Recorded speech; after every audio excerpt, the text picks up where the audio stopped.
आपने बहुत सारे योग शिविर भी लिए हैं, तो योग शिविरों के माध्यम से आप हज़ारों युवाओं को स्वस्थ रहने के गुर सिखा चुके हो। तो जी। आप इन योग शिविरों में युवाओं की दिलचस्पी मतलब उनका रुझान बढ़ाने के लिए किस तरीके से प्रयास करते हो? जी, एक ये महत्वपूर्ण प्रश्न आपने उठाया है कि युवाओं का रुझान योग में कैसे बढ़ाया जाए? योग जन-जन तक, घर-घर तक लगभग पहुँच गया है, लेकिन अभी भी युवा इससे बहुत अधिक नहीं जुड़ पा रहे हैं।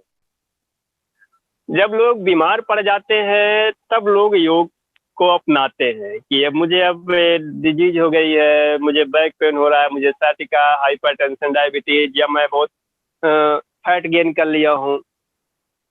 तो सभी लोग अपनाते हैं और इसके उलट मेरा ख्याल था कि योग को युवा अवस्था से युवाओं तक ज़रूर पहुँचना चाहिए। और आज का जो युवा है आप देख रहे हैं वो जिम की तरफ ज़्यादा अग्रसर हैं कि हम जिम करें, हमारे सिक्स पैक बन जाएँ, एब्स बन जाएँ, सिक्स पैक या बाइसेप्स ये सब बन जाए दिखाने के लिए। तो मुझे लगा सही संदेश जाना चाहिए, इसीलिए मेरा फ़ोकस ज़्यादा युवाओं तक ही रहता है कि मैं युवाओं में अधिक से अधिक पहुँचूँ। और अब तक मैंने कई सारे स्कूल, कॉलेजों में एनसीसी कैडेट्स को और नेहरू जो युवा केंद्र है, उसके कई सारे कार्यक्रम जो होते हैं मेरे डिस्ट्रिक्ट में और अदर डिस्ट्रिक्ट में, वहाँ मैंने हज़ारों युवाओं से जुड़ा और उनको यही समझाने का प्रयास करता हूँ कि योग आपके लिए है और आप अपने युवा अवस्था से इसको शुरू करें। और उनका माइंड मेकअप बनाने के लिए कि कैसे आपने पूछा उनका रुझान कैसे इसमें आए, कैसे उनका इंटरेस्ट क्रिएट हो। इसके लिए ज़रूरत है कि योग को जो हम साइंस बेस्ड बनाते हुए कहीं न कहीं युवाओं को हम ये समझा पाएँ कि अगर आप योग का अभ्यास कर रहे हैं, तो ये आपके लिए किस प्रकार लाभदायक होगा। हम अगर उनसे मोक्ष की बातें करेंगे कि आपको मोक्ष मिल जाएगा, आप ईश्वर से मिल जाएँगे, तो ये चीज़ें उनके समझ में नहीं आती। लेकिन अगर उनको हम यही चीज़ें थोड़ा साइंस से ले जाते हुए समझाएँ कि आपकी बॉडी के अंदर बहुत अधिक पावर है, उस पावर को कैसे आप जागृत करेंगे, कैसे अपने एनर्जी को चैनलाइज़ करेंगे। आपके अंदर जो चक्र हैं, चक्र का कांसेप्ट समझाने के लिए उनको फिर दूसरे तरीके से समझाना पड़ता है। तो अगर इन सारी चीज़ों को हम समझा पाएँ कि इससे योग को अपनाने से आपका ओवरऑल पर्सनैलिटी डेवलपमेंट होगा। आपके अंदर हेल्थ हेल्थ तो प्रमोट होगा ही, साथ ही साथ करेज है, कॉन्फिडेंस है और आपका जो ब्यूटी है, वो सारी स्मार्टनेस है, ये सारी चीज़ें आपको मिलेंगी सिर्फ़ अकेले योग के अभ्यास करने से और वो भी आपको कहीं नहीं जाना है, सिर्फ़ आपको एक मैट की ज़रूरत है, अपने घर में रहते हुए कर सकते हैं। तो लोग जुड़ते हैं, युवा जुड़ते हैं और मैंने देखा है कि शुरू में जब मैं कहीं नए लोगों से जुड़ता हूँ, नया ग्रुप होता है युवाओं का और इनिशिएट जब मैं करता हूँ, तो 1 घंटे बाद उनके बहुत सारे प्रश्न आते हैं। जब भी जैसे ही कार्यक्रम खत्म हुआ, तो बहुत सारे युवा आते हैं और उनके मन में इतने-इतने क्वेश्चन्स होते हैं सर, फिर मुझे हाइट गेन करना है, मेरा माइंड कैसे फोकस हो पढ़ाई के लिए, कोई कॉम्पिटिशन का प्रिपरेशन कर रहा है तो उनको बताना है सर मैं 6-6 घंटे बैठ के पढ़ता हूँ, 4-4 घंटे बैठ के पढ़ता हूँ, तो मुझे सर्वाइकल हो गया झुक के पढ़ने से या बैक पेन हो गया, तो कैसे दूर करूँ? तो ये सारी चीज़ें उनकी होती है, फिर वो योग के लिए मतलब कह सकते हैं आप दीवाने हो जाते हैं योग के। और आप जब हम अपने उम्र के युवाओं को या अपने से अधिक उम्र के युवाओं को हम लोग सिखाते हैं, तो उनको मैं एक एग्ज़ाम्पल शक्तिमान का ज़रूर देता हूँ। शक्तिमान जो सीरियल आता था, शायद आप भी देखे होंगे।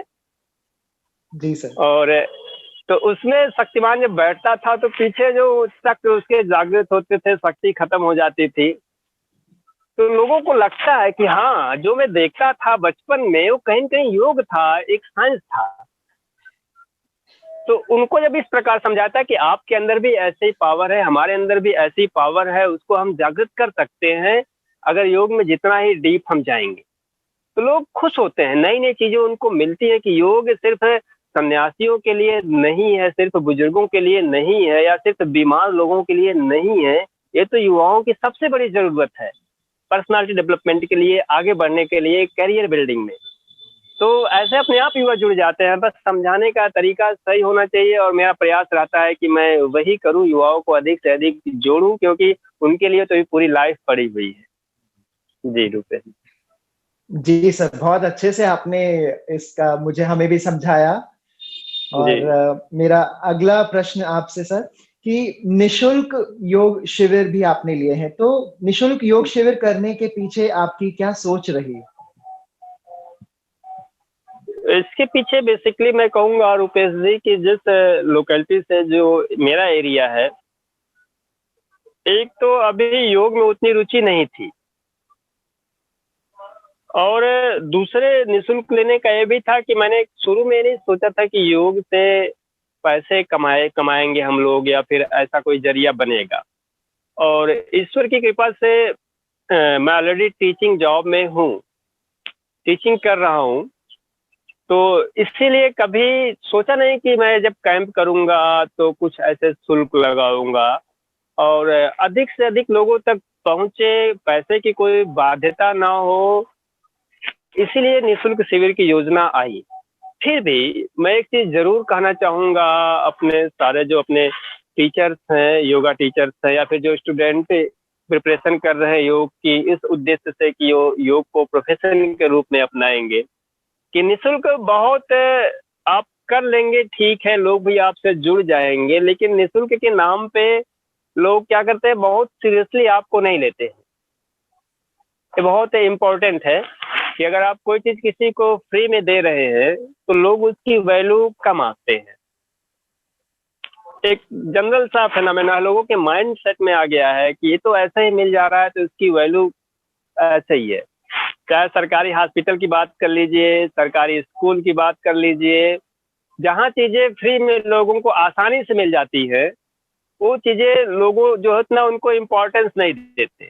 तो मैं कहूँगा कि ठीक है, निःशुल्क एक हद तक ठीक है, आप शुरू करिए, बट लोगों को शुल्क लगाना चाहिए। हालाँकि मैं नहीं लगाता, मैं कोई शुल्क नहीं लेता, लेकिन अगर कोई लगा रहा है तो उसको मैं बुरा भी नहीं मानता। शुल्क लेके भी योग सिखाया जाए और सिखाया जाना चाहिए, जिससे लोगों को लगे कि हाँ, ऐसे ही नहीं है। जी। तो ऐसे निशुल्क योग शिविरों की तैयारी के लिए क्या-क्या ध्यान रखना होती हैं चीज़ें सर? हाँ, ये महत्वपूर्ण प्रश्न है रुपेश जी कि जब हम कैंप कोई आयोजित करते हैं या जहाँ मास गैदरिंग होती है, अधिक से अधिक लोग आते हैं, तो उसमें हर एज ग्रुप के लोग आते हैं। हालाँकि मेरे जो ज़्यादातर कार्यक्रम युवाओं के बीच होते हैं, बट जब और पब्लिक होता है, कार्यक्रम थोड़ा बड़ा होता है, तो उसमें हर एज ग्रुप के लोग आते हैं, बुजुर्ग भी होते हैं, बच्चे भी होते हैं, युवा भी होते हैं। और उसमें कुछ ऐसे भी लोग आते हैं जिनको समस्याएँ होती हैं, पहले से कोई बीमारी होती है, तो ऐसे में कोई भी अभ्यास शुरू करने से पहले लोगों को ये बताना पड़ता है कि आप लोग अपने शारीरिक क्षमता के अनुसार ही योग का अभ्यास करें। क्योंकि मैंने देखा है, टीवी में देखा है कि लोग सिखाते हैं, फिर योग की खूब महिमा मंडित करते हैं, ये प्राणायाम कर लीजिए, आसन कर लीजिए, सारी बीमारी दूर हो जाएगी। मेरा ऐसा बिल्कुल नहीं मानना है। योग की भी अपनी सीमाएँ हैं, आसन प्राणायाम की अपनी सीमाएँ हैं।